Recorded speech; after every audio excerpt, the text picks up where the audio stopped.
ዛሬ እግዚአብሔር በልቤ ያስቀመጠው በዘፍጥረት ምዕራፍ 26 ሁላችን እናወጣለን ባለው ቃል ላይ ነው። ይህ ቃል የሚገኘው ዘፍጥረት 26 በተለይ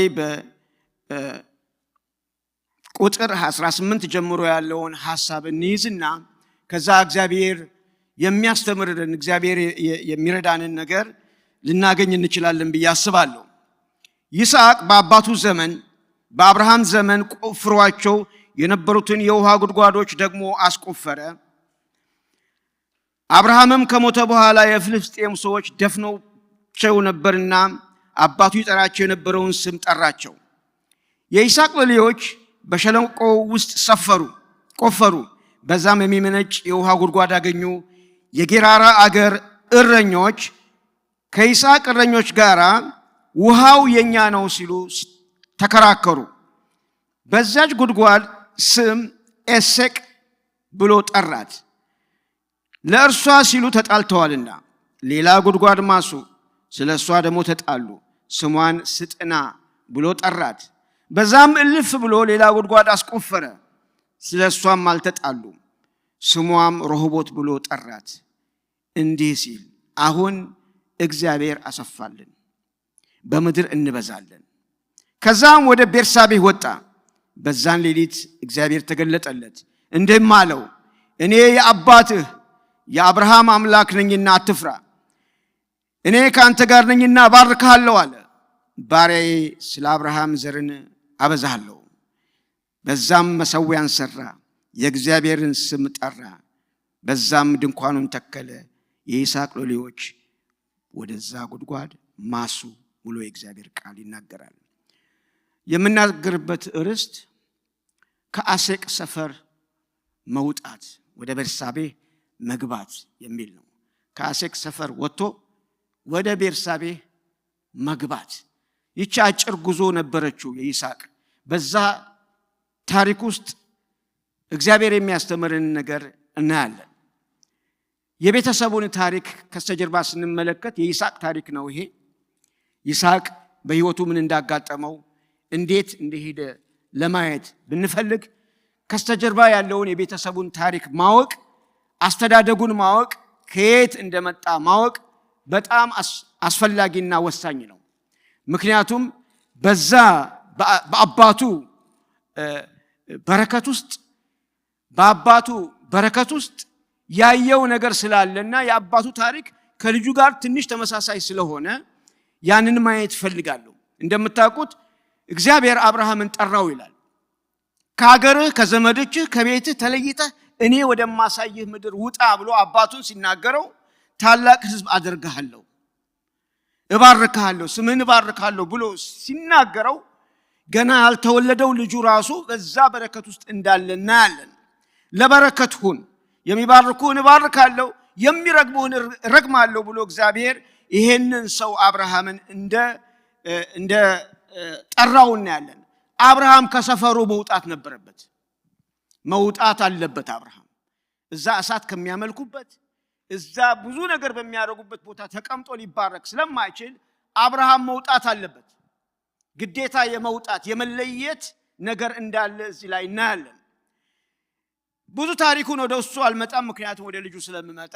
ወደ ምዕራፍ 15 ስንሄድ ግን እግዚአብሔር የሰጠውን የቃል ኪዳን ነገር ለመጠበቅና ለመጠየቅ ሲል አብርሃም ለነበረው ጥያቄ እግዚአብሔር በራእይ ሲመጣ እናያለን። አትፍራ፣ እኔ ጋሻህ ነኝ። አንድ ጥያቄ አለው የሚከራከርበት፣ ልጅ የለውም እና ያ ነገር በጣም እየከነከነው ስላለ ከእግዚአብሔር ጋር ሲነጋገር እግዚአብሔር ምን ይለዋል? እኔ ዋጋህ ትልቅ ነው፣ እኔ ጋሻህ ነኝ ብሎ ሲናገረው ምን ትሰጠኛለህ ሲለው እንግዲህ ስለ ልጁ የተናገረውን ነገር እናያለን። ለምንድነው ጥያቄው? የሚወርሰኝ ማን ነው? ምንድነው የወደፊቱ ነገር እያለም ነበር የሚናገረው። እና ከዛ እግዚአብሔር ምን ይለዋል? ይሄ የምትፈራው ነገር አይወርስህም። የሚወርስህ ነገር ከጉልበትህ እኔ ያዘዝኩት ነገር ነው የሚወርስህ እንጂ አንተ ያሰብከው ነገር አይደለም የሚወርስህ ብሎ እግዚአብሔር ሲናገረው እናያለን። ከዛ ወደ ምዕራፍ 17 ዝም ብለን ስንሄድ 16 17 ላይ ስንሄድ አብርሃም አንድ ስህተት ሲሰራ እናያለን። ከአጋር ጋር ያለውን ነገር ታያላችሁ። ከሚስቱ ጋር ቤቱ በጣም ውጥንቅጥ የበዛበት በጣም አስቸጋሪ ሁኔታ ውስጥ ሜስ ውስጥ የገባበትን ሁኔታ እናያለን። ያኛው ከሆነ በኋላ ግን እግዚአብሔር እንደተናገረው በ99 ዓመት ሲሆን ተገለጠለት ይላል እግዚአብሔር ቃል። እግዚአብሔር ወደሚፈልገው ወደዛ ሐሳብ ሊያመጣው እግዚአብሔር እንደዚህ ያለው እኔ ኤልሻዳይ ነኝ። ያንተን ሁኔታ መቀየር እችላለሁ። ስምህን መቀየር እችላለሁ። ሁኔታህን መቀየር እችላለሁ። ፊውቸርህን መቀየር እችላለሁ። የተበላሸውን ያለፈውን ነገር እርሳው። አሁን እንጀምር፣ ከዜሮ እንጀምር አለውና ከስምህ ነው የምጀምረው አለ። መጀመሪያ ስምህ አብርሃም ወደ አብርሃም ነው የምቀይረው። ያን በምቀይርበት ጊዜ አንተ የብዙዎች አባት ነው የምትሆነው። እንደዚህ አይነት ተራ ሰው አትሆንም። አሁን እንደምታሳልፈው ህይወት በህይወትህ እንዳለፈው እንደተሳሳትከው ሳይሆን አሁን በአዲስ ጅማሬ አንተን ለመባረክ መጥቻለሁ ይልና እንዳውም ለብዙዎች አባት አደርግሃለሁ፣ ካንተ ነገስታት ይወጣሉ ብሎ ይናገርና እሱም ብቻ ሳይሆን ሚስቱን ሶራን ሳራ ብሎ ይጠራትና የብዙዎች እናት ትሆናለች ብሎ ለእሷም ደግሞ ቃል ኪዳን ይገባል። እዚህ ላይ ነው አዲስ ምዕራፍ የተጀመረው። እዚህ ላይ ነው ምን ይላል? ከእርሷ ልጅ እሰጥሃለሁ የሚል ቃል እግዚአብሔር ይነግረዋል። በዛን ጊዜ በጣም ነው የሳቀው። ሳቀ ይላል የእግዚአብሔር ቃል። ሳቀ። ባነበው ደስ ይለኛል። እንደዚህ ይላል፣ አብርሃም በግንባሩ ወደቀ ሳቀም፣ በልቡ 100 ዓመት ሰው በሆኑ ልጅ ይወልዳልን? 90 ዓመት ሳራ ትወልዳለችን ብሎ ይናገራል። እዛ ላይ እንዳውም ባይገርምህ ስሙንም ይስሐቅ ትለዋለህ፣ ትስቃለህ፣ አዝነህ አትቀርም። ይሄ ሁሉ የደረሰብህ ነገር ያልፍና በሳቅ ትሞላለህ። ያንንም ደግሞ አረጋግጬ ልጅ ትወልዳለህ ብሎ እግዚአብሔር ራሱ የአብርሃምን ታሪክ ሊቀይር ይስሐቅን የቃል ኪዳን ልጅ ሊያደርግ እግዚአብሔር በቃሉ ታማኝ ሆኖ በቃል ኪዳን ወደ አብርሃም ሲመጣ እናያለን። ስለዚህ አንተ የምታደርገው ነገር መገረዝን ነው፣ እኔ ደግሞ መባረክን ነው። ስለዚህ አንተ ትገረዛለህ፣ እኔ ደግሞ በረከትን እቀይራለሁ ብሎ በረከትን እንደሰጠው እናያለን። በዛም በምዕራፍ 18 ላይ ዝም ብለን ስንሄድ አንድ ነገር አለ።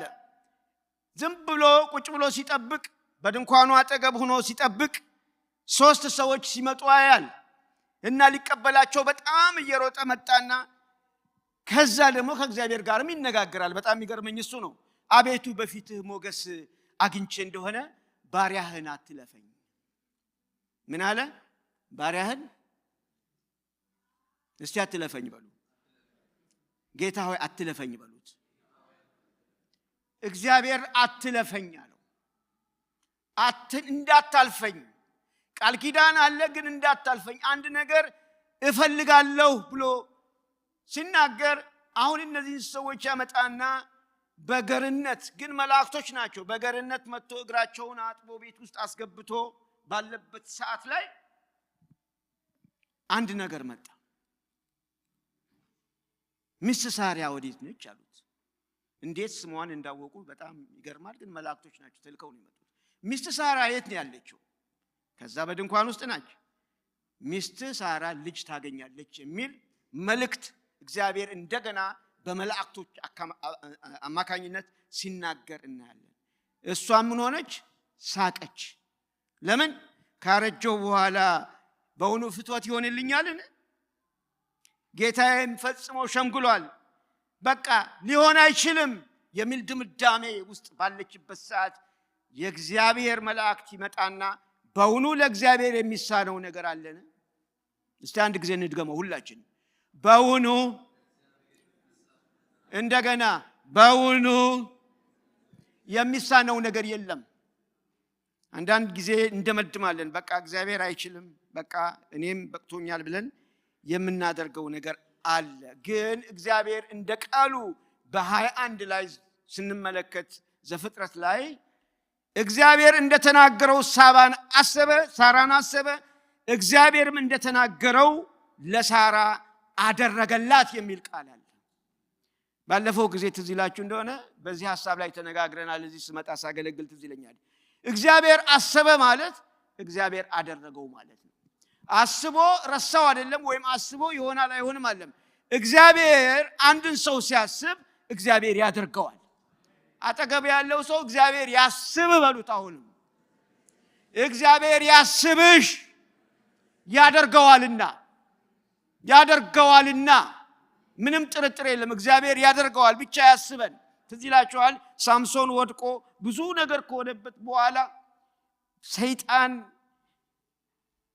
አይኑን አውጥቶት ፈጭ አድርጎት ተስፋ በቆረጠበት ጊዜ ጌታ ሆይ አንድ ጊዜ ብቻ አስበኝ አለው አንዴ ብቻ አስበኝ አንተ ካሰብከኝ የማይሆን ነገር የለም በጠላቶቹ ላይ የወደቀው ሳምሶን አንድ ጊዜ ታስቦ ነው እግዚአብሔር ስሙ የተባረከ ይሁን ስለዚህ እግዚአብሔር አይሆንም የሚባለውን ነገር ያደርጋል እንሳቅ እንዴ እንሳቅ ወይ ገባችሁ እንሳቅ ወይ ማለት ይስሐቅ መጣ እኮ እዛ ቤት ሊስቁ ነው አንስቅም ያሉት ሰዎች በእግዚአብሔር ላይ ሊስቁ ማለት አይቻልም ብለው የሚስቁት ነገር ላይ እውነተኛ ሆነው እውነተኛ ሳቅ ከውስጣቸው ሲወጣ እናያለን እንሳቅ ወይ እግዚአብሔር ያስቀን ወይ እግዚአብሔር ያስቃችሁ እግዚአብሔር ያስቃችሁ እግዚአብሔር ያስገርማችሁ እግዚአብሔር ይስሐቅ ያድርግላችሁ ዘመናችሁ ሁሉ የእግዚአብሔር በረከትና ደስታ የእግዚአብሔር ኃይል የእግዚአብሔር የሆነው የሚያስገርም ማስገረም በህይወታችሁ ይምጣ እግዚአብሔር ያስቀናል አጠገብ ያለውን እግዚአብሔር ያስቃል በሉት እግዚአብሔር ያስቃል ስለዚህ ይህ የቤተሰብ ታሪክ ሲመጣ ፈተናው ላይ እንመጣለን የሳቀውን ሳቅ ሊወስድበት የመጣው ፈተና ልጅህን ስጠኝ ሲል እግዚአብሔር በምዕራፍ 22 ላይ እናያለን አብርሃም ተፈተነ በእግዚአብሔር እነሆ አለው ወደ ሞሪያ ምድር ወስደ ይሄን ልጅ በቃ ስጠኝ እዛ ሰዋልኝ ብሎ ሲናገር በስንት ተአምር የተወለደ ልጅ በስንት ፈተና የተወለደ ልጅ እግዚአብሔር ዛሬ የአብርሃም ህይወት ሙሉ በሙሉ የተሰጠ እንደሆነ ለማወቅ እግዚአብሔር ገዳይ አይደለም የሰጠውን የሚወስድ አይደለም ግን አብርሃምን ልቡን ሊፈትነው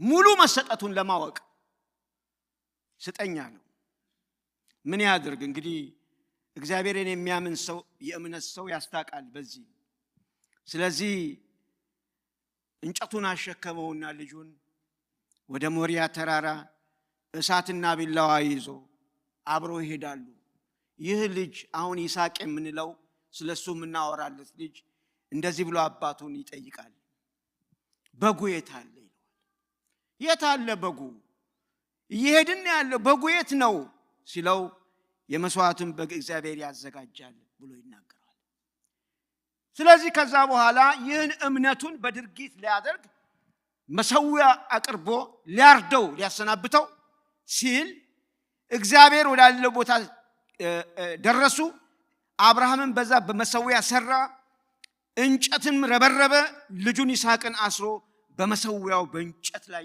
አጋደመው አብርሃምም እጁን ዘረጋ ልጁን ያርድ ዘንድ ቢላዋ አነሳ የእግዚአብሔር መልአክ ከሰማይ ጠራና አብርሃም አብርሃም አለው እነሆኝ አለው እርሱም በብላቴና ላይ እጅህን አትዘርጋ አንዳችም አታድርግበት አንድ ልጅህን ለኔ አልከለከልክምና እግዚአብሔርን የምትፈራ እንደሆንክ አሁን አውቄያለሁና አለ ከዛም በልጁ ፋንታ ያው መስዋዕት ሰርቶ እንደሰጠው እናያለን ከዛ እግዚአብሔር ያን ቦታ ያህዌ ይእሬ ብሎ ጠራው እስከዛሬ ድረስ በእግዚአብሔር ተራራ ይታያል ይባላል ይላል ታች ላይ እንደገና ሁለተኛ ጠራው ይላል መልአክ እግዚአብሔርም በራሴ ማልኩ ይላል ይህን ነገር አድርገሃልና አንድ ልጅህን አልከለከልክምና በእውነት በረከትን እባርካለሁ ዘርህ እንደ ሰማይ ከዋክብትና በባህር ዳር እንዳለ አሸዋ አበዛለሁ ዘርህ የጠላቶችን ደጅ ይወርሳል የምድር አሕዛብ ሁሉ በዘርህ ይባረካሉ ቃሌን ሰምተሃልና ብሎ እግዚአብሔር በቃ ተደሰተበት እንዳታደርግ ልቡን እግዚአብሔር ስላገኘው ብላቴናው ላይ እንዳትዘረጋ እንዳትገለው አልከለከልከኝም፣ ፈሪሃ እግዚአብሔር እንዳለህ ተረድቻለሁ፣ ስለዚህ አይቻለሁ ብሎ እግዚአብሔር ሌላ በግ አምጥቶ በዛ አማካኝነት ሌላ በግ ሲታረድ እናያለን። ፍቃድህን ስለተውክልኝ በእውነት በረከትን እባርካለሁ፣ ዘርህ ይበዛል፣ የጠላቶች ይወረሳል፣ የምድር አሕዛብ ሁሉ በዘርህ ይባረካሉ ይላል። እዛ ላይ ምን ይላል? ያህዌ ይርኤ ይላል። እግዚአብሔር ያያል። ይሄ ሁሉ ሲሆን እግዚአብሔር ያያል። የአብርሃምን ልብ ያያል፣ የሚያልፍበትን ሁኔታ ያያል። በህይወታችን ሁልጊዜ የሚመጣውን ነገር እግዚአብሔር ሳያየው እግዚአብሔር ሳይመለከተው የቀረ ምንም ነገር የለም። ምክንያቱም ለእግዚአብሔር የተገለጠን ሰዎች ነን። እስቲ እግዚአብሔር ያያል በሉት አጠገብ ያለው። እግዚአብሔር ያይሻል ለመልካም ነገር። እግዚአብሔር ለችግርሽ ጊዜ ያይሻል። እግዚአብሔር በችግርሽ ጊዜ ያይሻል። እግዚአብሔር በጭንቀትሽ ጊዜ ያይሻል። እግዚአብሔር በሁሉ ነገር ያያል። አንድ ዘማሪ አለች ሀና የምትባል ያየናል የማያይ ሲመስል ይሰማናል በብርቱ ዝም ሲል አለን የሚረዳን በዙፋኑ ይደርስልን በማዳኑ ያየናል የማያይ ሲመስል ይሰማናል በብርቱ ዝም ሲል አለ የሚረዳን በዙፋኑ በማዳኑ። ሃሌሉያ። እግዚአብሔር ያያል ወገኖች። በምንም ነገር እለፉ። ለሰው ማትነግሩት ለእግዚአብሔር ብቻ የምትነግሩት እግዚአብሔር የሚያውቀው ነገር እግዚአብሔር ያየዋል። የማያይ እንዳይመስላችሁ፣ ዝም ያለ እንዳይመስላችሁ። ዝም ያለ ይመስላል ግን ያያል።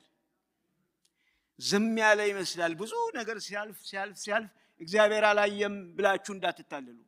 እግዚአብሔር ያያል። እግዚአብሔር ያያል። የምንሰራውን እያንዳንዷን ነገር ያያል።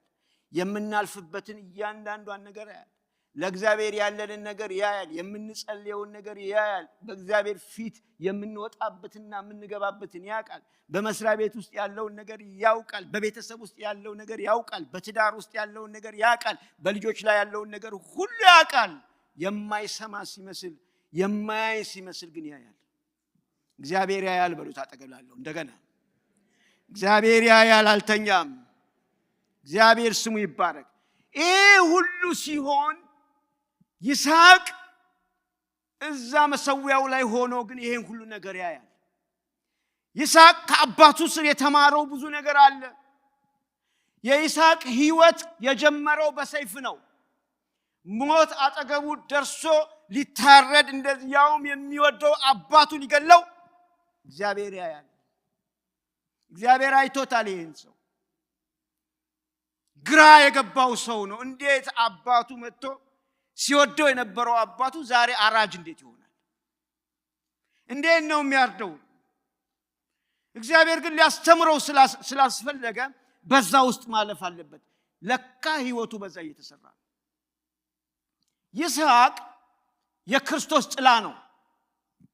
የክርስቶስ ጥላ ነው። ይስሐቅን ስንመለከት ክርስቶስን እናያለን። ይሄ ታሪኩ ራሱ የሚናገረው ይስሐቅ በተአምር የተወለደ ልጅ ነው። ቅድም እንዳልነው እንዴ አርጅቼ ሁሉ ነገር ተቋርጦ እንዴት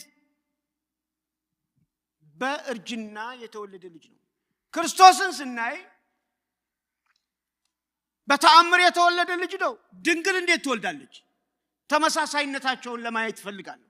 ድንግል እንዴት ነው የምትወልደው? ያለ ምንም ግንኙነት በመንፈስ ቅዱስ ነው የጸነሰችው። ስለዚህ ይስሐቅ ጥላ ነው፣ በማይቻለው ነገር የተአምር ልጅ ሲሆን ክርስቶስም እንደዛው ነው። ይስሐቅ አንድ የሚወደድ ልጅ ነው። በአባቱ ተወዳጅ የሆነ ልጅ ነው። ኢየሱስ ግን አንድያ ልጅ ነው። የእግዚአብሔር አንድያ ልጁን ነው የሰጠን። ያንን ነው የምናየው። እንደገና ደግሞ ይስሐቅ ለአባቱ ፍቃድ መሰዊያው ላይ ሆኖ ሊያርደው ሞትን ፊት ለፊት እየተጋፈጠው እሺ ብሎ ነው የተጋደመው። እሱ እኮ ወጣት ነበር፣ ገልብጦ መሄድ ይችላል። ግን ፈጽሞ የተሰጠ አስተዳደጉ ልዩ የሆነ ልጅ ነው። ይገርማል። እኔ በጣም ይገርመኛል ይስሐቅን ሳስብ። እኔ በሆን ገልብጨው ነው የሚሄደው። የምን መሰዊያ ነው?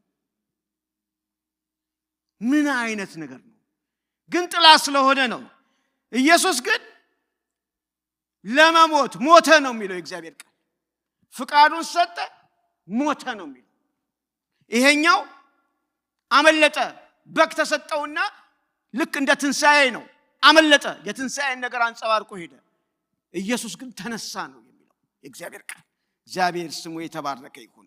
እንደ በግ ታርዶ የቀረበ ይስሐቅ ጌታ ደግሞ ይህ ለኃጢአተኞች ሁሉ የተሰዋ በግ ነው፣ ፋሲካችን ክርስቶስ ታርዷል የሚል ቃል አለ።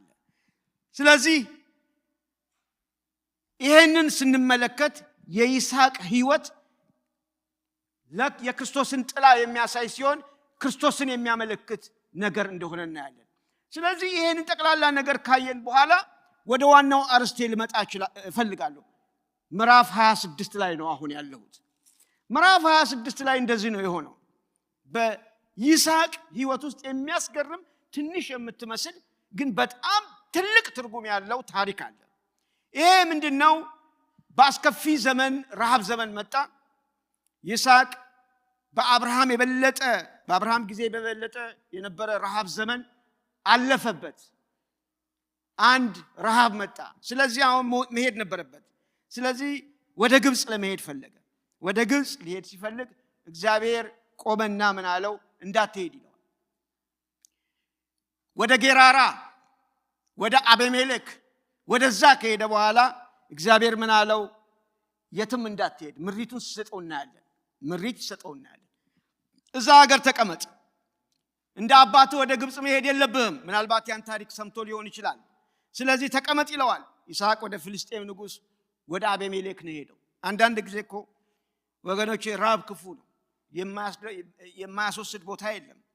ጠላት መንደር፣ ያውም የአባቱ ጠላቶች የነበሩበት ጋር ነው እንደገና ሄደው። ጌራራ ከጋዛ ወደ ታች ያለ እንትን አካባቢ ነው። ስለዚህ እግዚአብሔር ግን ቃል ኪዳን ገባለት። እንደዚህ ይለዋል። ባነበው ደስ ይለኛል። እንደዚህ ይላል 26 ላይ ከላይ ጀመር።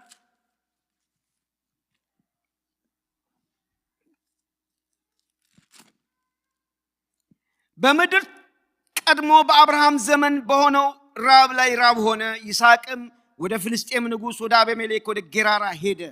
እግዚአብሔር ተገለጠለት፣ እንደዚህ አለው፣ ወደ ግብፅ አትውረድ፣ እኔ በምልህ ምድር ተቀመጥ እንጂ በዚህ ምድር ተቀመጥ፣ ከአንተ ጋር እሆናለሁ፣ እባርክሃለሁ እያለ ሲናገር እናያለን።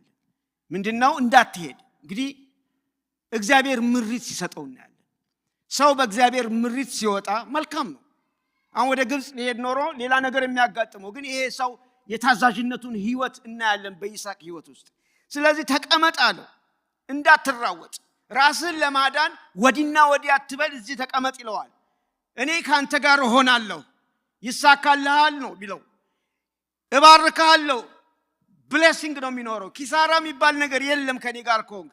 ምድር ሁሉ በአንተና በዘሮችህ እሰጣለሁ፣ ልጆች የተባረኩ ይሆናሉ፣ ዘር ሁሉ የተባረከ ይሆናል ብሎ ይናገረዋል። መጨረሻ ላይ ደግሞ መሐላዬን አጸናለሁ ብሎ እግዚአብሔር ለይስሐቅ ሲናገረው እናያለን። እሺ አለ። ምዕራፍ 26 ቁጥር 12 ላይ ይስሐቅ ዘርን ዘራ የሚል ቃል ታያላችሁ። ዘር ሲዘራ 100 እጥፍ ነው።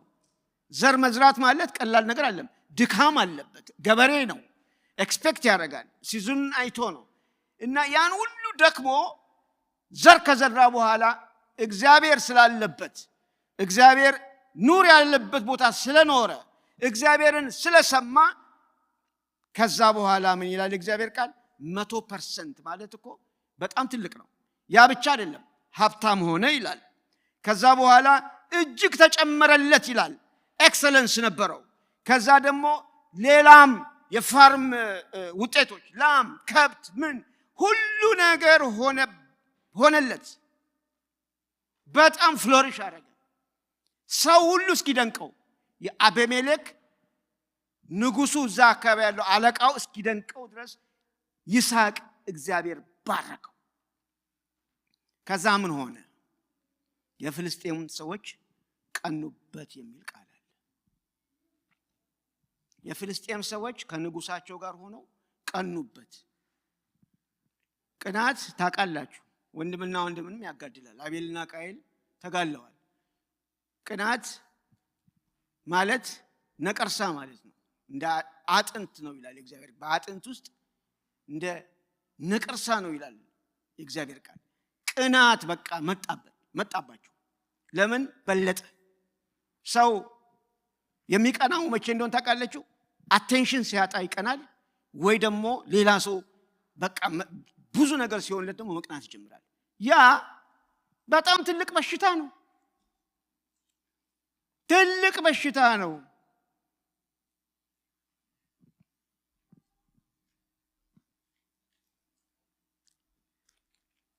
አንድ ቦታ ላይ እንደዚህ ይላል እግዚአብሔር ቃል፣ የቅናት ጭካኔ ከሲኦል ጋር ያያይዘዋል።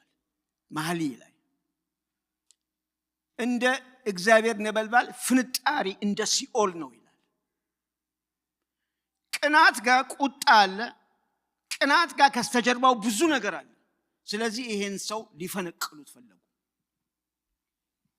ንጉሱ ተስማማ፣ ሰዎች ሁሉ ተስማሙና አንተ እዚህ ቦታ አትኖርም፣ ስለማትኖር ብለው የቆፈረውን ጉድጓድ በሙሉ የአባቶቹን ጉድጓድ ሁሉ ምን አደረጉት? ደፈኑበት ይላል። ሊያዳክሙት ማለት ነው። ማዳከም ታውቃላችሁ? የተቆፈረውን ዌልዝ ማለት ነው። ውሃ ማለት እኮ የህይወት ነገር ነው። በበረሃ ላይ ይሄ ሰው ያፈራውን ነገር ሁሉ ጥሎ እንዲሄድ፣ አንድ ሁለተኛ ውሃው ተወሰደበት ማለት እንዲሞት ተፈረደበት። አሁን ይስሐቅ ሁለተኛ ሞት ላይ ነው ያለው። በምን የተነሳ? በቅናት። እግዚአብሔር የተናገረውስ አለ። እግዚአብሔር የተናገረው ግን ሊያስተምረው የሚፈልገው ነገር አለ። ስለዚህ አቤሜሌክ ንጉሱ ከኛ ተለይተህ ሂድ፣ ከኛ ይልቅ በርትተሃል ነው የሚለው ስታነቡት እዛ ላይ። ከኛ ይልቅ በረታህ፣ ስለዚህ አንተ ብትሄድ ይሻልሃል ብለው አዳክመውት ነገሩን ሁሉ ወስደውበት ባዶውን ቀርቶ ወደ ጌራራ ሸለቆ ውስጥ ገባ ይላል እግዚአብሔር ቃል። የእግዚአብሔርስ በረከት፣ እግዚአብሔር የተናገረውስ የት ሄደ? አይደንቅም? እዚህ ላይ ነው እግዚአብሔር ያያል አያይም የሚባልበት ቦታ እኮ ያን ነው። እግዚአብሔር የለም የሚባልበት ቦታ እኮ ያን ነው። ለሱ ግን እንደዛ አይደለም። እሱ ሄደና መቆፈር ጀመረ። እንደገና የአባቱን ጉድጓድ መቆፈር ጀመረ። ስራው መቆፈር ነው። ቦልቅ ብሎ ወጣ። ኤሴቅ የሚባል ጉድጓድ ምንጭ ሲወጣ የጌራራ እረኞች መጥተው የኛ ነው አሉ። ተከራከሩ። እዛም ሊያስቀምጡት አልቻሉ። ምን ያድርግ? ይሄ ሰው ያለው አማራጭ በክርክር እዛ ከሚቀመጥ ዞር ማለት ይሻላል። ዞር አለ። እንደገና ደግሞ ሄደ። ሌላ ጉድጓድ ማሱ። ስለሷ ደግሞ ተጣሉ። ስጥና አላት። ጥል በጥል ሆነ። በቃ ውሃው ማን ይጠጣው? እረኛና እረኛ እዛ መከራ ውስጥ ገብቷል። ስለዚህ እሱንም ጥሎ ሄደ። ሶስተኛ ላይ ሄደ። እልፍ ብሎ ሌላ ጉድጓድ ቆፈረ ይላል እግዚአብሔር ቃል። ሮሆቦት የሚባል ምክንያቱም ማንም ሰው አልተጣላም። እዛ ጥል የለም፣ አልተጣሉ።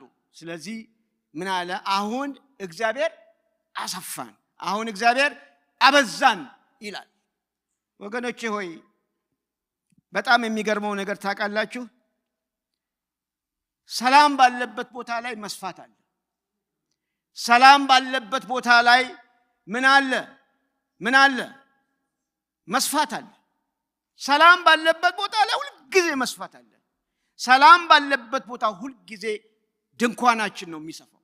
በቤታችን፣ በኑሯችን፣ በቤተ ክርስቲያን፣ በአገልግሎት ሰላም ባለበት ቦታ ላይ ነው ፍሎሪሽ ማድረግ የምንችለው።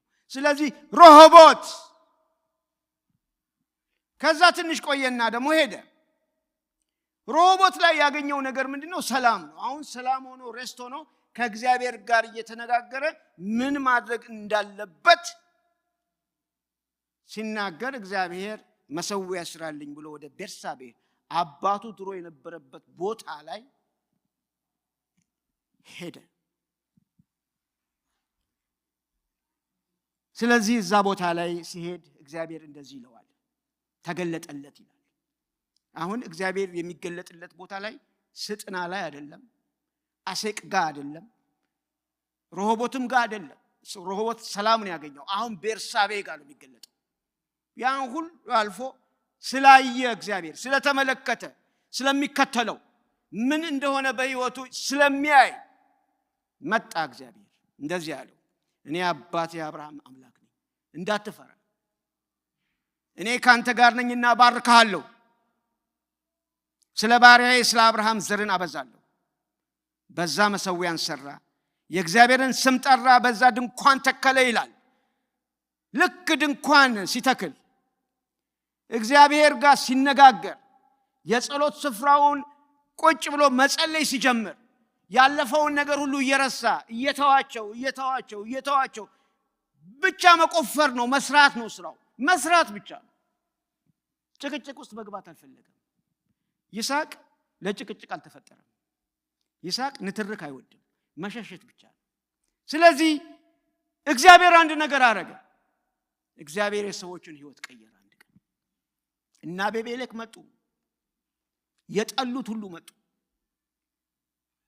ከዛ መጡና ለመታረቅ ነው የሚመጡት። ለምን መጣችሁ አላቸው። ለምንድን ነው እኔ ጋር የምትመጡት? ጠልታችሁኝ፣ አባራችሁኝ፣ የማትፈልጉኝ ሆናችሁ አሁን ምን አስመጣችሁ ንገሩኝ አላቸው። አንድ ነገር ሲሉ እናያለን። 28 ቁጥር 29 ላይ እንደዚህ ይላል፣ በእርግጥ እግዚአብሔር ካንተ ጋር እንዳለን አየን። ያየነው ነገር አለ። እግዚአብሔር ስሙ ይባረክ። እግዚአብሔር በእናንተ ውስጥ አንድ ነገር ይይ። እግዚአብሔር ባንቺ ውስጥ አንድ ነገር አይቶ ሰዎችን ይጥራ። እግዚአብሔር ባንተ ህይወት ውስጥ ያንተ የክርስቶስን ህይወት አሳይተ ሰዎች እንዲመጡ ይሁኑ። አየን፣ በቃ እግዚአብሔር ካንተ ጋር አለ። ይሄው ስራው ይከናወናል። ነገሩ ሁሉ ስሙዝሊ ነው የሚሄደው። አንተ በቃ የተባረክ ነህ ይሉታል። ተባርከሃል እንደውም ነው ያሉት መጨረሻ ላይ፣ አንተ ተባርከሃል። ስለዚህ ምንድነው አሁን እንታረቅ ነው የሚሉት።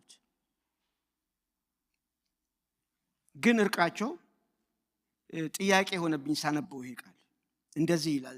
ጥያቄ እንትናቸው እግዚአብሔር ካንተ ጋር እንዳለ በእርግጥ አየን፣ ስለዚህ በእኛና በአንተ መካከል መሐላ ይሁን ካሉ በኋላ እኛ አንተን እንዳልነካንህ፣ በጎነት ብቻ እንዳሳየንህ፣ በደህና ደግሞ እንደሰደድንህ፣ አንተም ክፉ እንዳትሰራብን ቃል ኪዳን እናድርጋለን። እነሱ አልነኩትም እንዴ? አረ ነክተውታል፣ በደም ገለውታል እንጂ ያለ ውሃ ያለ ንብረት ያስቀርተውታል። በጎነት አድርገውለታል። ምንም ያደረጉለት ነገር የለም። አብረው አላገዙትም። ምንም ያደረጉት ነገር የለም። ግን ይስሐቅ ይሄንን ተው፣ ይቅር እታረቃለሁ። የይስሐቅ ልብ ይኖረን። አሜን በሉ። በቃ ተማማሉ። ልክ እዛ ተማምለው ሲመጡ ቤርሳቤህ የሚባል እንደገና እረኞቹ ቆፍረው ሲያወጡ ያቺ ምንጭ ሳቤህ ተባለች። ቤርሳቤህ ድሮ አባቱ እዛ ቦታ ላይ 7 በግ አስቀምጦ ከአቤሜሌክ ጋራ ቃል የገባበት ነው። አሁን አፍርሰው ነው፣ ግን ይሄን ሳቤህ ብለው እዛ ቦታ ደግሞ ቤርሳቤህ ተብሎ ተጠራ ብሎ የእግዚአብሔር ቃል ይናገራል።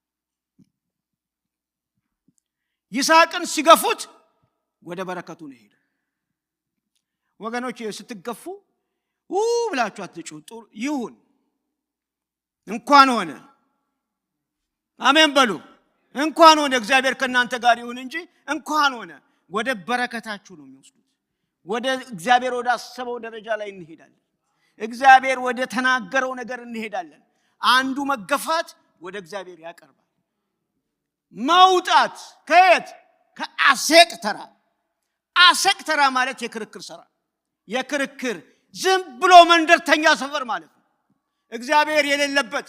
ስጥና ማለት የክርክር የጭቅጭቅ ቦታ፣ የማይረባ ነገር ያለበት። ሁላችንም እኮ ተከራክረን ተጨቃጭቀን እናውቃለን፣ ግን ሰልችቶን ጥለነዋል። አንዳንዱ ኡፍ ብለን ተዋለን። በትዳር ያልተጨቃጨቀ ሰው ማን አለ እዚህ ውስጥ?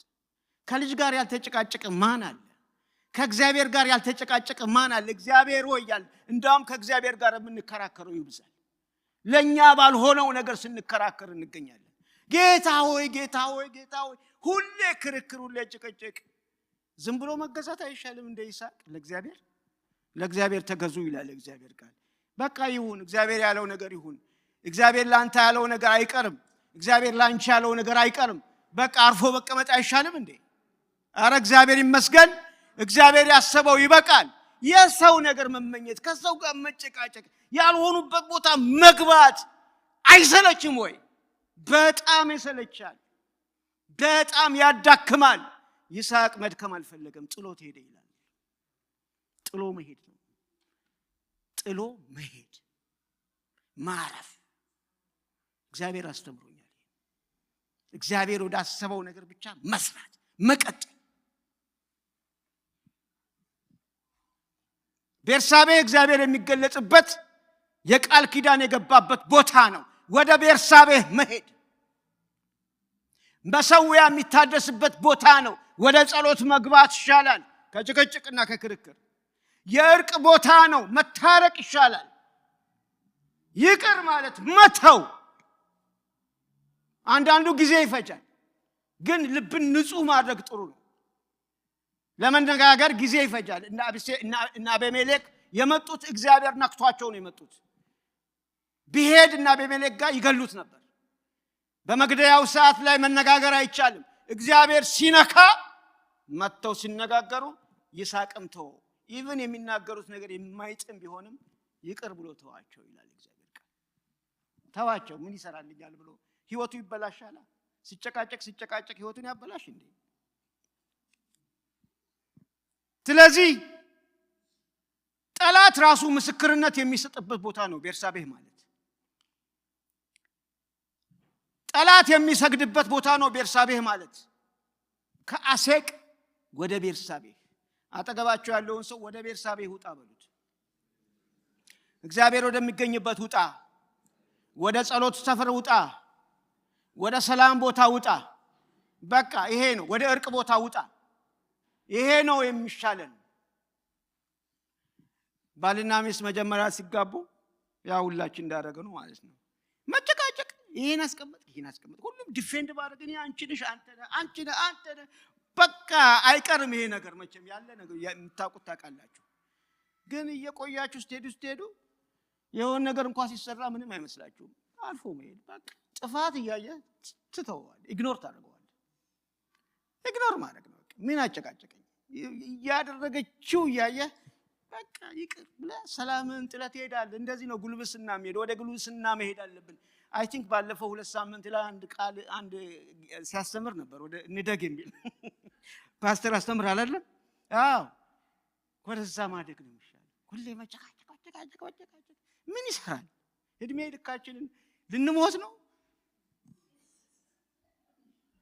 ከእግዚአብሔር ጋር መጨቃጨቅ፣ ከሰው ጋር መጨቃጨቅ፣ ከጎረቤት ጋር መጨቃጨቅ፣ ከእህት ጋር መጨቃጨቅ፣ ከወንድም ጋር መጨቃጨቅ፣ ከባል ጋር መጨቃጨቅ፣ ከሀገር ጋር መጨቃጨቅ። ሰላም ይሻላል። ቤርሳቤ ይሻላል። ስጥናና አሴቅ የክርክርና የጥል ስፍራ ናቸው። ክብሪት የሚጫርበት ቦታ ነው። ክብሪት አርገ ስትጭረው ስጥና ነው። ስትጭረው የሚወጣው ሌላ ነገር ነው የሚወጣው። ከዛ እሳት የሚያጠፋ ነው ይሄ ሰውዬ ማለት። ይስሐቅ ማለት ህይወቱ እኔ ቀናሁበት። እንደሱ ያድርገኝ። አሜን። አረ ያድርግህ በሉኝ። አሜን። አንድ ጊዜ ደግሞ አንድ ነገር ልንገራችሁ። በአብርሃም ጊዜ ያጋጠመ ነገር። አብርሃም ዘፍጥረት 13:5-6 ላይ አብርሃምም ሎጥም ሀብት አገኙና የአብርሃም መንጋ ከሎጥ መንጋ ጋር መጣላት ጀመሩ። የድሮውን ነገር ረስተው ምስኪን መሆናቸው ምንም ነገር የሌላቸውን መሆን ረስተው ድህነታቸውን ረስተው አሁን መጣላት ጀመሩ እና ምን እንዳገኛቸው ባይታወቅም አብረው መቀመጥ አልቻሉም ይላል። ግን ያው እረኞች ናቸው፣ ስግብግቦች ሆኑ። መስገብገብ መጣላት መከራከር ሆነ ነገራቸው። ከዛ አብርሃም እንደዚህ አለ፣ እኛ እኮ ወንድማሞች ነን፣ እኛን የሚያነካካ ጉዳይ እኮ የለም። ይልቁንስ አጠገብ አካባቢያችን መሳቂያ እንዳንሆን ሌሎች ስላሉ ምን እናደርግ? በቃ ጠባ ይሁን፣ አስተውል፣ ማረፊያ ፈልግ፣ እኔም አንተ ወደዚህ እኔ ወደዚህ እንሂድ፣ እንደፈለክ ምረጥ ብሎ ይነግረዋል። እና በዚህ ምድር ሁሉ በፊት አይደለችም እንዴ ያለው? አለኮ ማአት ቦታ እኮ አለ። እና ምረጥ፣ አንተ ምርጫ የእግዚአብሔርን ምርጫ አድርግና ምረጥ፣ እና የኔን ዋጋ እግዚአብሔር ይከፍላል፣ እኔ የምፈልገው ሰላሜን ነው ይለዋል። ከዛ ሎጥ ስማርት መሆኑ ነው። እኔ ሎጥም ብሆን መቼም አይባልም እንጂ ሎጥም ብሆን እሺ አብርሃም በቃ እንታረቅና አብረን እንኑር ነው ብለው፣ እሱ ስማርት ሆነና መሄድ ፈልጋለሁ አለ። ሄደ ሰዶምና ጎሞራ የሚባል ቦታ ላይ ሄዶ ቁጭ አለ። ጻድቅ የሚጨነቅበት ቦታ ላይ ሄዶ ቁጭ አለ።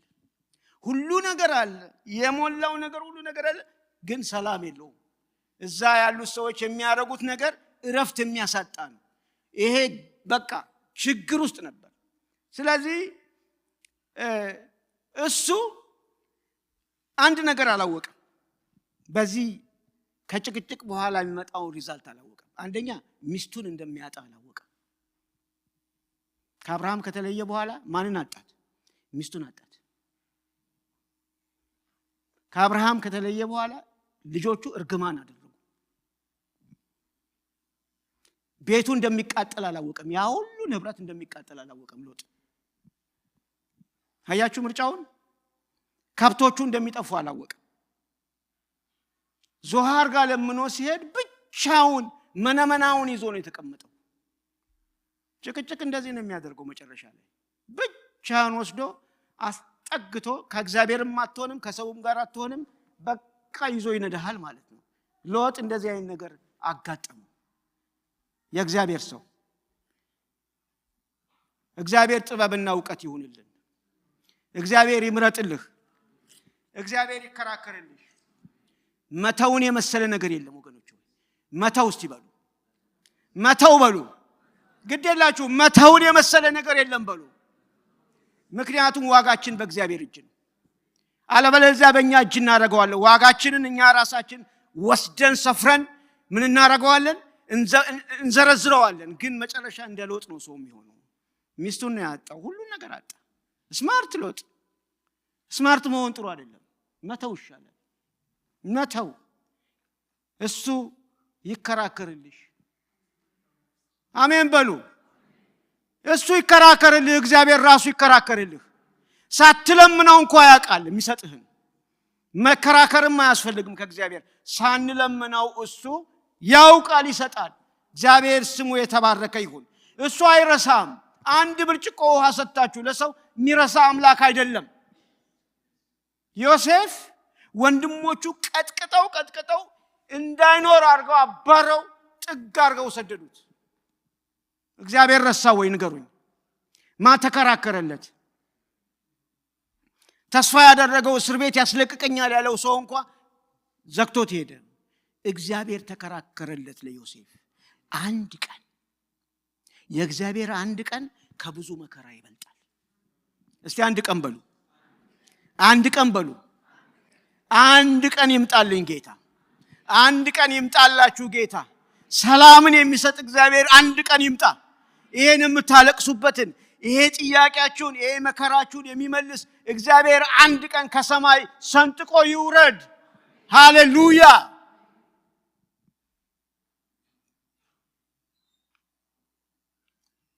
እግዚአብሔር ይከራከርልህ። ዛሬ እኛ ጋር ያለው ነገር ሰዎች የራሳቸውን ስም ለመከላከል ብለው በዩቲዩብ ለማስረዳት እንደዚህ አላደረኩም እንደዚህ ነኝ ምናምን እያሉ ሰውን ኮንፊውዝ ያደርጉት ያላችሁ።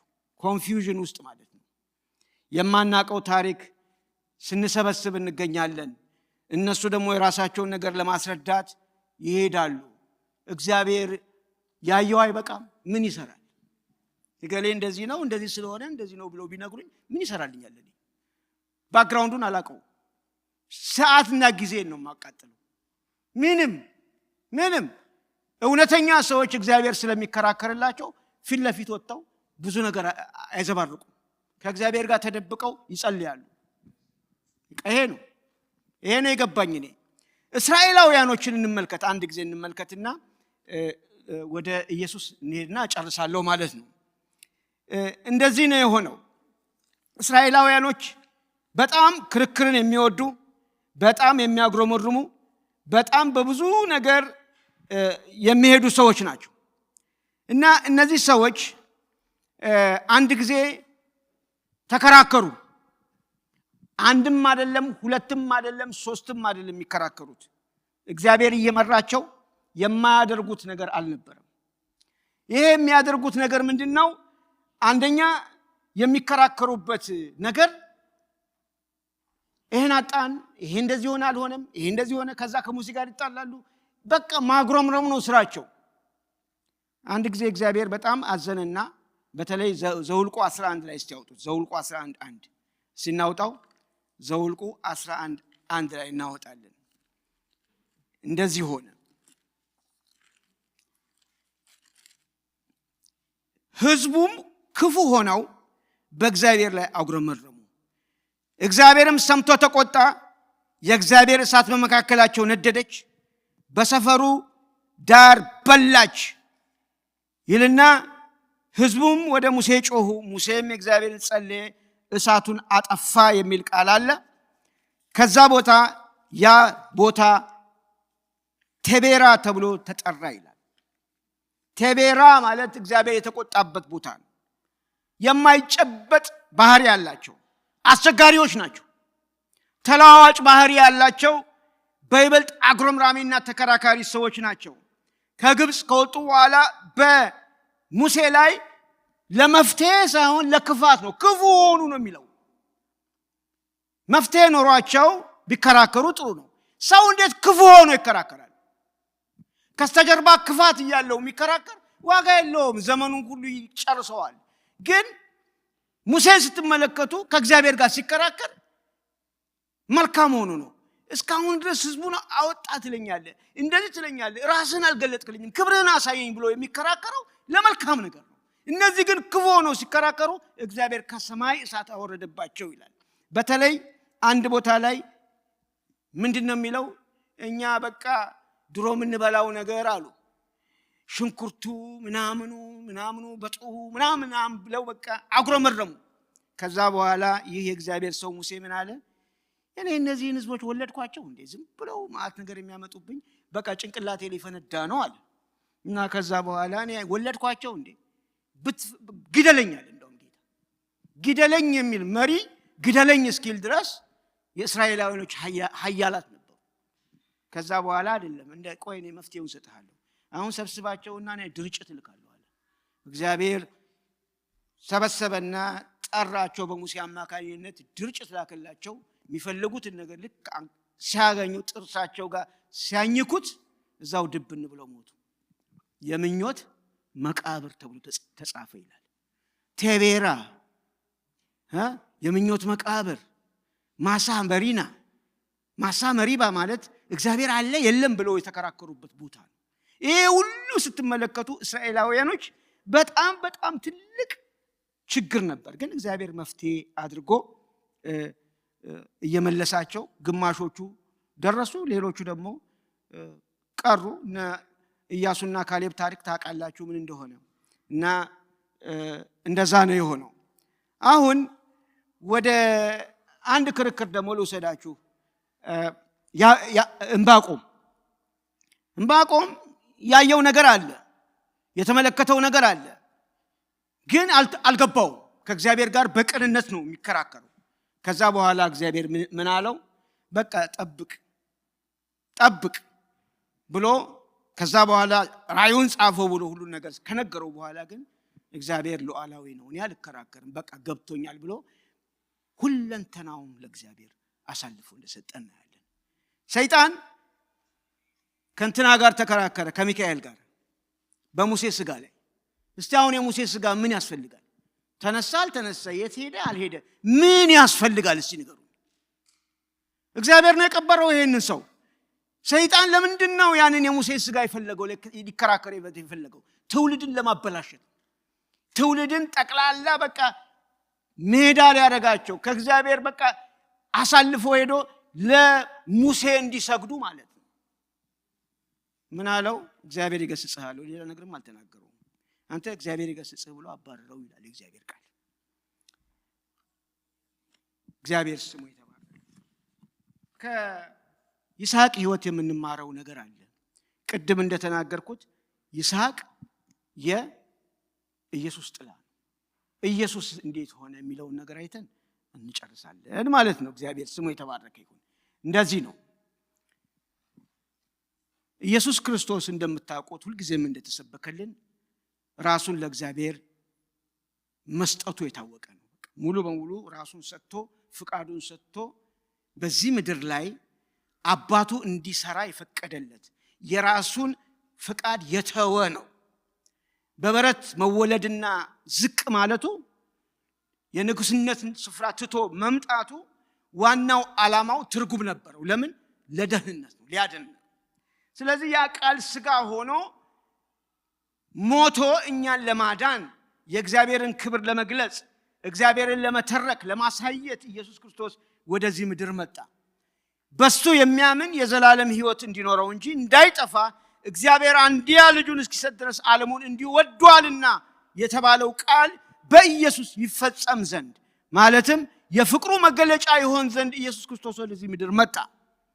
ስለዚህ በዚህ ምድር ላይ የእግዚአብሔርን መንግስት አስተማረ። በተለይ በዚህ ስብከት ጋር አብሮ የሚገባ ነገር ላሳያችሁ ፈልጋለሁ። ዮሐንስ ወንጌል ምዕራፍ 4 ላይ ስንመለከት አያችሁ፣ ያቺ ሴት በብዙ ነገር ውስጥ ያለፈች የህይወት ውሃ የጎደላት ነገር ግን ሁልጊዜ ብቸኛ የሆነች ሴት ነች። የይስሐቅን ውሃ ስትመለከቱ ቴምፖራሪ ነው። ይሄኛው ኢየሱስ ግን የሚሰጠው ውሃ ከውስጥ የሚፈልቅ ነው። እሷ በብዙ ነገር ተጎድታለች። አንደኛ በዘረኝነት ፕሮፋይል አይሁድ ሰማሪያ በሚል ነገር በዛ ነገር ውስጥ አልፋ በብዙ ክርክር ውስጥ የሰለቻት ሰው ነች። ሌላው ሁለተኛ ከ5 ባል ጋር ስትጨቃጨቅ ዘመኗን ሁሉ በቃ ምን ልበላችሁ በቃ ሰልችቷታል። ሰው ማየት ያስጠላት ሰው ነች። እንደገና ደግሞ ከዛ በኋላ ደግሞ ተመልሳ ይሄን የአይሁድ አምልኮና የዚህ አምልኮ ብዙ ነገር አላት።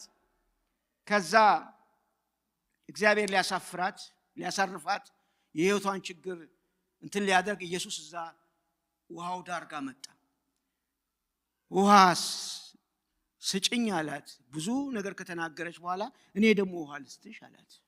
የህይወት ውሃ ከውስጥሽ የሚፈልቅ ለዘላለም ሁልጊዜ የሚያስቀምጥ ሁልጊዜ በቃ በሱ ውስጥ እንድትሆኝ የምታደርጊው እንዳትመላለሽ የሚያደርግ ሲላት እሺ አለች። ያን ወንጌል ይዛ ለሰማሪያ ሰዎች ተናገረች። ከዛ በኋላ መጡ። መድኃኒት ነው ጌታ አሉ። ምን አሉ? እና ምን ለማለት ፈልጌ ነው እዚህ ላይ እኛ ከእግዚአብሔር ጋር ግንኙነት ይኑረን እንጂ ምንም ነገር እንደ ይስሐቅ ቢቋረጥ የሚቋረጥ ነገር የለም። አራሜን በሉ። ጥሪህ አይቋረጥም። በቃ ከእግዚአብሔር ጋር ያለ ግንኙነት የፈለገ ሰማይ ምድር የፈለገ ነገር ብታደርጉ በእኔና በጌታ መካከል ማንም አይገባም። በእናንተና በጌታችሁ መካከል ምንም አይገባም። ያ ውሃ ከውስጥ ነው የሚፈልቀው እንጂ ሰው የሚሰጠው ወይ ሰው የሚደፍነው አይደለም። ስለዚህ ኢየሱስ ክርስቶስ የተባረከ ይሁን። የዘላለምን ሕይወት የሰጠን ከውስጣችን የሚፈልቀውን ደስታ የሰጠን ሁልጊዜ በሱ ጥላ እንድንሄድ የሚያደርገን ኢየሱስ ጌታ ነው። ኢየሱስ ጌታ ነው። ኢየሱስ መልካም ነው። ስለዚህ ይህ የሚፈልቅ ውሃ በእኛ ውስጥ ፈልቋል። ኢየሱስ ይሄንን ያደረገው በሞቱ ነው። ሞቶ በመነሳቱ ከአብ ጋር አስታርቆን ያን መንፈስ እንድንጠጣ አደረገን። እዚህ በሙሉ የተሰበሰብነው አንድ መንፈስ ነው የጠጣ ነው። የተለየ መንፈስ የጠጣ ሰው የለም። አይገርማችሁ? ምንም በቃ የለም። አይሁድ የለም፣ የግሪክ ሰው የለም፣ እንደዛ በሉት እንደዛ በሉት ምንም በሉት ምንም አይነት ዘር ጥሩ አንድ ያንን ውሃ ጠጥተናል። ያንን የሚያቋርጠው ማንም የለም። ፋውንቴኑ ከላይ ነው። አረ ፋውንቴኑ ከላይ ነው። እንደዚህ ያለ አንድ ጊዜ ሽባ ተረተረና በሰንበት እንዴት ትሰራለህ ምናምን ሲሉት አባቴ ይሰራል አሁንም መስራቴን አላቋርጥም። እኔ ፈቃዱን ለማድረግ ነው የመጣሁት። ማየት ከፈለጋችሁ ዮሐንስ ይመሰክራል፣ አብ ይመሰክራል፣ ስራዬ ደግሞ ይመሰክራል እኔ ከአብ ጋር እንዳለሁኝ ብሎ ጌታ ኢየሱስ ክርስቶስ የመጣው ሞቶ እኛን ለማክበር እኛን ወደ ህይወት ለመቀየር ነው። ጴጥሮስ አልገባውም። አይሁንብህ አለው። አንተ የሰውን እንጂ የእግዚአብሔርን የሰውን እንጂ እግዚአብሔርን አታስብም። ሂድ አንተ ሰይጣን አለ። ሂድ አንተ ሰይጣን፣ አንተ የምታስበው ሁሉ ጊዜ የሰው ነው፣ የእግዚአብሔርን ነገር አስበህ አታውቅም ብሎ ሲያባርረው እናያለን ጴጥሮስን። የእግዚአብሔርን ነገር ስናስብ ማለት ነው። አንድ ቦታ አነባለሁ እንጸልይና እንጨርሳለን። እንዲህ ወደዚህ ተመጣ ደስ ይለኛል። አንደኛ ጴጥሮስ ምዕራፍ 2 ቁጥር 20 ላይ እንደዚህ ይላል፣ ምሳሌ ትቶላችኋል ይላል። የተጠራችሁለት ለዚህ ነውና ክርስቶስ ደግሞ ፍለጋውን እንድትከተሉ ምሳሌ ትቶላችኋል። ምንድነው ምሳሌው? ስለናንተ መከራ ተቀብሏል። እሺ። ኃጢአት አላደረገም። እሺ። ተንኮል በአፉ አልተገኘም። እሺ። ሲሰድቡት መልሶ አልተሳደበም። እሺ። መከራ ሲቀበል አልዛተም። ነገር ግን በጽድቅ ለሚፈርደው ራሱን አሳልፎ ሰጠ። እግዚአብሔር ራሳችንን አሳልፈ እንድንሰጥ ይፈልጋል። እንደ ይስሐቅ ራሱን አሳልፎ ለጌታ ስለሰጠ በምንም ነገር ቢያልፍ እግዚአብሔር ባረከው። ጴጥሮስ በመልእክቱ የሚናገረው እሱ ኢየሱስ ይሄን ሁሉ ያደረገው በመስቀል ላይ አቅም አንስቶት አይደለም፣ ግን ምሳሌ እንዲሆን ነው። ምሳሌ እንዲሆንላችሁ ነው። ቢሰድቡት የማይሳደብ፣ ተንኮል የማያደርግ፣ ኃጢአት የማያደርግ እሱ ለጽድቅ እንድትኖሩ ነው። እሱ በቁስሉ እንድትፈወሱ ነው። እሱ እንዳትቅበዘበዙ መንፈሱን ለእናንተ ላይ ለማምጣት በመስቀል ላይ ሞቷል። ግን ሲሞት ራሱን አሳልፎ ሰጠ ይላል የእግዚአብሔር ቃል። እግዚአብሔር ስሙ የተባረከ ይሁን። ሲተርከው ታሪኩን ኢየሱስ በመስቀል ላይ ያደረገውን ስትመለከቱ በስቅለቱ ታሪክ ላይ ብዙ ታሪኮች አሉ።